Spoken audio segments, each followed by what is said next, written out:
Greetings and welcome back to my very first Skyrim mod review. Now, as always, I'm a bit different from many people. I will be doing a slow and methodical mod review of one mod, that mod being Hunterborn. Hunterborn is a fantastic mod. In my opinion, this is my personal opinion, one of the top 10 mods for Skyrim that exist.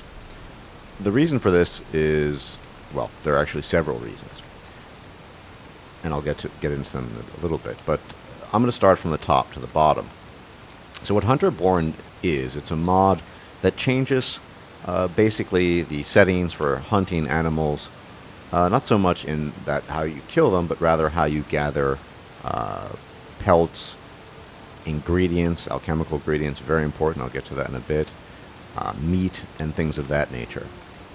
So it's essentially a mod that, it's a sort of a harvest mod, more or less. Basically, it's a harvest mod, and for my current characters, for those of you who've been following my LP, she is a druidic warrior, so, of course, that kind of mod is very useful. And there she is, Sorna.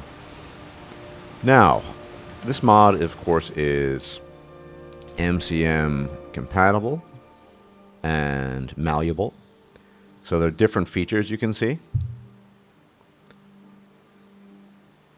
You can include all kinds of small game, slaughterfish, skeevers, mud crabs, hares, dogs, chickens. And I like this feature, but you see that this time factor, which I'll get into a little bit as I actually get into the technical, the physical aspects of the mod. Tweaks. So these are the different prompts when you actually try to harvest things. And it's realistic in the sense, for example, as long as you want to keep the realism, you have a bit of a blood on the screen. There are different recipes as well. You need a cookbook for that, which I actually haven't gotten to. And of course, you can't harvest ingredients or butcher meat in the heat of combat. And then stats. So your level goes up. I actually haven't used the foraging yet, which I think is an excellent addition. But my character, Zorna, is basically for this LP, so I haven't had that much time to explore. But as you can see, I've had a lot of cleans, and my harvesting level has been going up.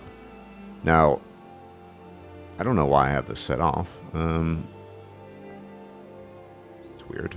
Well, in any event, it says it's disabled. I'm not exactly sure why. And you can see that depending on what you do, it takes a certain amount of time to skin animals. As you can see as well, it says the time goes down as your skinning level goes up. Now, I do believe for some reason that my skinning level has gone up, but I'm not so sure. So, Monster Hunter allows you to basically scavenge and harvest blood from different kinds of monsters, such as chorus, spiders, trolls, werewolves, dragons. And then there's this really nice aspect, the compatibility aspect here. Taxonomy allows you to taxonomize different kinds of animals that Hunter Reborn doesn't recognize. And it goes really nicely with, of course, Skyrim Redone. The most important mod for Skyrim at all in the entire universe, of course. Skyrim Redone, Wayfarer. When you dress, skin, harvest, it increases your Wayfarer level, just as if you were running around. And you can also use the Gather perk for pelts instead of Hunterborn's pelts. That's another aspect which I haven't exploited yet. So that's this feature all in all. It's essentially a harvesting mod on each and every level you could imagine. Skinning the animals for their pelts, for their meat, and for their alchemical ingredients.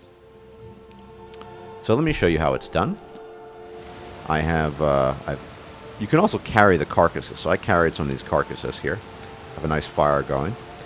And each animal will yield different kinds of ingredients and also different kinds of meat, obviously. So here we have a bear, which you need to field dress first. That takes a little while, you can see.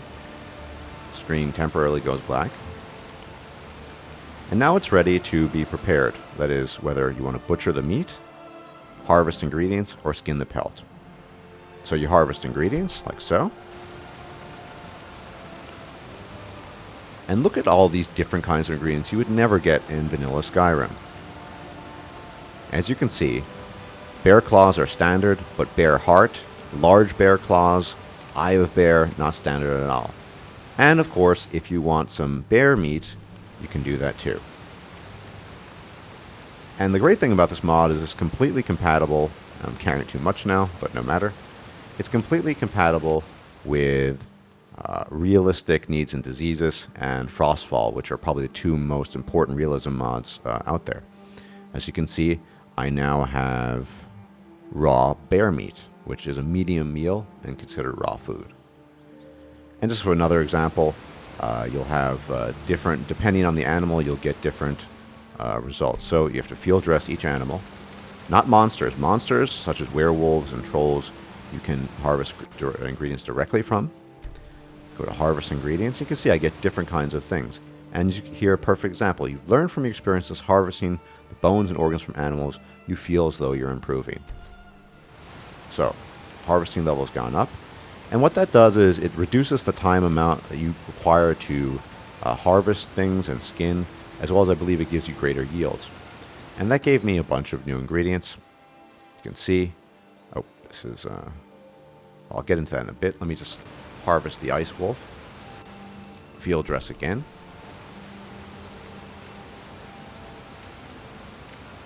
And ready for harvesting. And you can see the variety once again of the ingredients. Eye of wolf, canine tooth, wolf heart, and wolf claws. None of which are available in the vanilla game. And here you have the large animal bone, small animal bone, which I'll get into in a second. Now, I think this mod, above all things, above all else, is really the alchemist's blessing. I mean, this mod is fantastic. You think of it, of course, as a hunter mod, as a ranger mod, a mod for a nature-born character, such as Zorna the Huntress. But much more than that, yes, I'm getting the message that I'm carrying too much. Much more than that, this mod really is a mod for the alchemist. Let me tell you why. Because I believe I've counted so far at least over 40 different new ingredients. Now, I'm just going to go through the list here. Standard, bear claws. But what about the bear heart? Look at these interesting combinations. Gives you slow, ravage stamina, damage stamina, regenerate stamina. Bear tooth. Totally different ingredients. Canine tooth. Right? Deer heart. Eye of bear. Now you might be thinking, and you can see, detect life, exploit weakness. There are new alchemical properties to some of these alchemical ingredients, such as detect life, exploit weakness. Look at the eye of dragon. Once again, detect life. Eye of saber attack, we know. Eye of troll. So you might be thinking, but most of the results or the alchemical properties are the same as in the vanilla, and most of them are. However, the ones depending on the animal you get them from, the ones you can get are much, much more potent. So if you harvest an eye of troll, such as this one, and make a regeneration potion with a standard ingredient for regeneration, such as garlic. Let's say you take a garlic clove and mix it with an eye of troll regenerate health. You will have a potion that is probably at least twice and 3 times more effective as a regeneration potion, depending on what your alchemical skill is, than it would be if you would just mix, for example, garlic with vampire dust, which would be a standard regeneration potion. And of course, dragons. I don't have a dragon carcass here, but dragons play a prominent role. And you can harvest them as well. You can harvest the meat. And dragons are especially potent. Any potion you create with these ingredients will be much more potent, be it Ravage Health, Fortify Destruction, or Fear. So let me show you a Ravage Health potion, a poison that I have. I think I have one. No, I don't. That involves dragon poison. I don't actually have one at the moment. Oh, that's too bad. Pardon. But dragon meat. Dragon meat never goes bad, and gives you this little bonus of +1 health for 720 seconds. And as I said, the dragon alchemical components are perhaps 10 times more potent than anything you'd find as far as standard plant or animal fare is concerned. So much, much more powerful. So you have literally over 40 different alchemical components. Eye of Wolf. And of course the same is true for the monstrous components. Do I have anything werewolf-wise? No, I don't. That's too bad. So troll fat would be standard. But you can see it, wolf heart. So and a lot of them are just also very convenient. So wolf heart combines very readily into a damage health and ravage health poison. Mix that up with some death bell and you have a very potent poison. Death bell, or how about this, right off the top of my head, wolf heart, ravage health, damage health. Combine it with death bell. Death bell is damage health, and of course, then you have 2 of them. You can combine up to 3 alchemical ingredients in the game maximum. Then take giant lichen, which gives you ravage health and weakness to poison. And death bell has weakness to poison as well. So you would have a weakness to poison, as well as a ravage health and damage health simultaneously. So, fantastic. This is really the alchemist mod, if there is ever been one, in my opinion, because of the vast variety available. It's just the panoply of ingredients that you can just mix as you see fit. And as I said, most of the special ingredients you harvest from monsters, and in some cases animals such as Eye of Bear, are significantly more potent than your vanilla ingredients would be, even when combined with the vanilla ingredients. For example, Troll Heart. So regenerate stamina made, a potion made with a Troll Heart will be significantly more powerful. Now, another feature of this is the fact that you need a tool, a knife, specifically a hunting knife, to harvest these ingredients, which you can see here, I think. So I have a dragon bone hunting knife.